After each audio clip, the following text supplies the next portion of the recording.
നീയാവണം. സങ്കൽപ്പങ്ങൾ നൈവേദ്യമായി നിറയണം.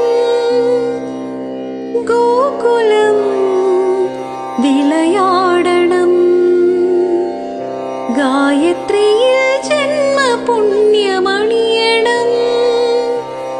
അറിയാതെയെങ്കിലും ഒരു പാപകർമ്മവും അറിയാതെയെങ്കിലും ഒരു പാപകർമ്മവും അരുതു നിൻ പൈതൃകം ധന്യമായി